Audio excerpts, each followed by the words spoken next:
gözə görünməz təsirlərdən danışacağıq. Mən mühiti necə qoruya bilərəm? Bəzən təhlükə gözlə görünmür. Biz ətraf mühitimizi çirklənmələrdən qorumalıyıq. Çox vaxt bizi məhz görmədiyimiz şeylər dəyişir. Bu təsirləri insan həmin an görə bilməz. Yaxşılığa və pisliyə doğru. Yaxşılıqlar çox olduqca hava təmizlənir.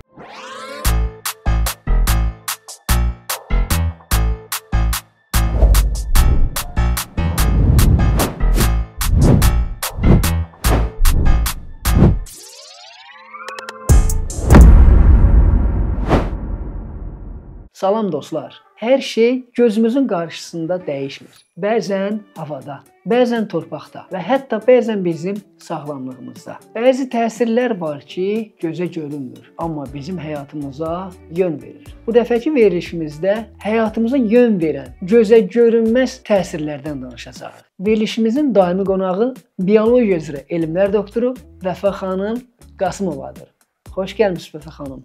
Salam Əli, xoş gördük. Vəfa xanım, biz bu dəfəki verilişdə gözə görünməz təsirlərdən danışacağıq ki, hansı ki o təsirlərin olduğu müddətcə biz gözlə görmürük. Məsələn, ağır metallar və pestisidlərlə zəhərlənmiş, zərər görmüş torpağın insana verdiyi zərərlər. Hansı ki onlar gözə görünmür və yaxud da pestisidləri torpağa daxil edərkən biz torpağa zərər verdiyimizi gözümüzlə görmürük. Ümumiyyətlə bu gözə görünməz təsirlər hansı formadadır? Çox sağ olun Əli, sualınıza görə. Birinci başlanğıcdan danışmaq lazımdır. Yəni bu çirklənmələr ətraf mühitə hansı sahələrdən daxil olur?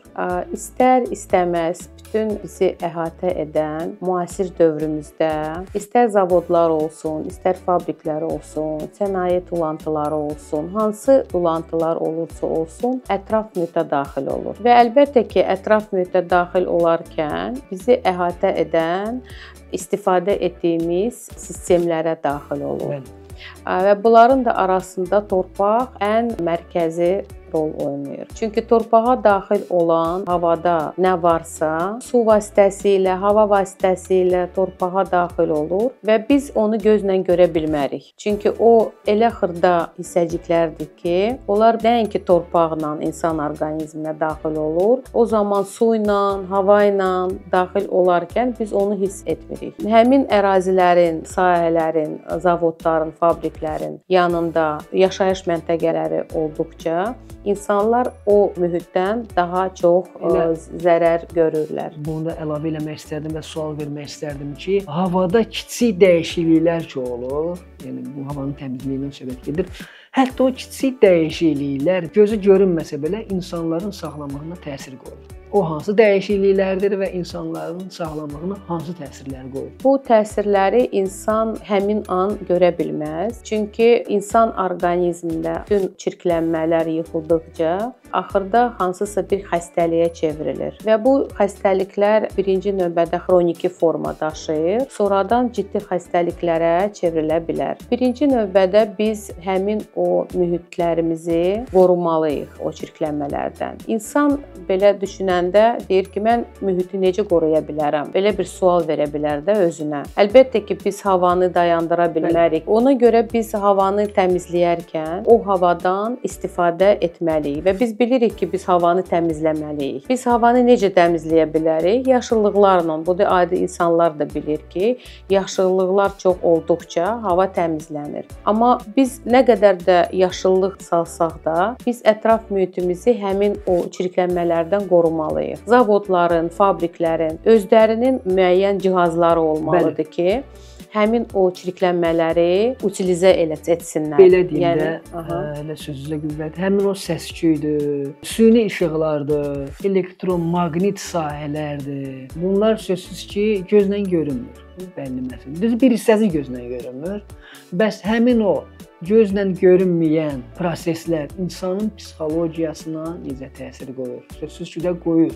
Burada ekoloji qanunlara riayət etmək lazımdır. Ekologiyada belə bir qanunlar var. Həm səs, küy, digər insan orqanizminə, insan beyninə mənfi təsir edən qoxular, bunlar hamısı ekoloji qanunlara riayət etmək lazımdır. Hər bir dövlət qurumu, hər bir dövlət müəssisəsi, ümumiyyətlə insanlara qulluq edən sahələr insanlara həm qulluq eləməlidir, bir tərəfdən qulluq eləyir, o biri tərəfdən zərər verir. Səslə, küylə, qoxularla və s. Və burada mütləq ekoloji tarazlıq olmalıdır, ekoloji balans olmalıdır, etikaya riayət etmək lazımdır və həmin sahələrdə işləyən insanlar digər insanlara ancaq müsbət təsir göstərməlidir. Belə deyim də, biz gündəlik həyatımızda istehlak etdiklərimizlə torpaq, su və hava üzərində müxtəlif yüklər yaradırıq. Həmin o görünməyən yüklər hansılardır, nələrdir? Yəni o yükləri bilək,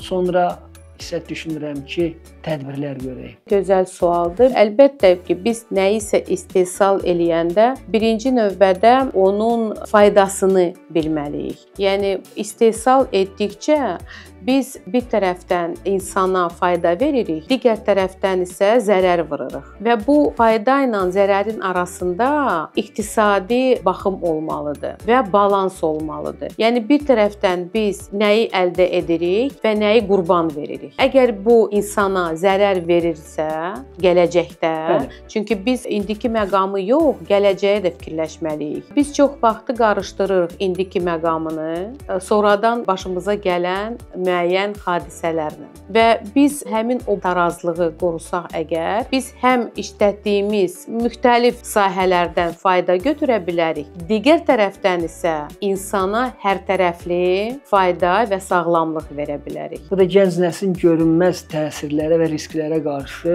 düşünürəm ki, davamlı olması üçün böyük bir köməkliyidir. İnsan yaşadıkca nəinki özünü, həmin o mühiti qoruyub saxlamağın faydası ondan ibarətdir ki, biz həmin o mühiti gələcək nəsillərimiz üçün formalaşdırırıq. Əgər biz yaşadığımız mühitin faydasını görsək, həmin o faydanı təmkinli və sağlamlıq nöqteyi nəzərdən yanaşsaq, biz ancaq onu qoruyub saxlamağa və gələcək nəslimizə verə bilərik. Hansısa əşyanı, hansısa maddi cəhətdən olan əşyaları yox, sağlam mühit. O sağlam mühit nəinki ətraf mühitin amillərini biz nəzərdə tutmalıyıq. Biz sağlam mühiti həm balans şəklində qoruyub saxlamalıyıq ki, gələcək nəsil üçün biz o sağlam mühiti hər bir tərəfdən onlar üçün ən faydalı və ən qiymətli nemətlərdən biri olacaq. Bəli. Çox sağ olun izah üçün. Təşəkkür edirəm və minnətdaram. Çox maraqlı bir mövzu oldu. Çünki düşünmürəm ki, deyək kimi gözə görünməz təsirlərdən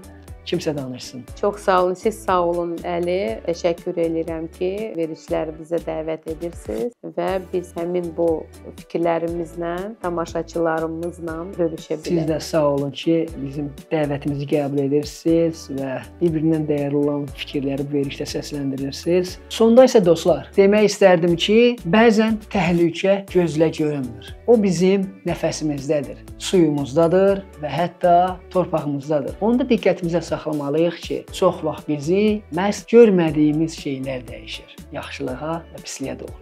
Elə isə dostlar, görüşənədək. Hələlik.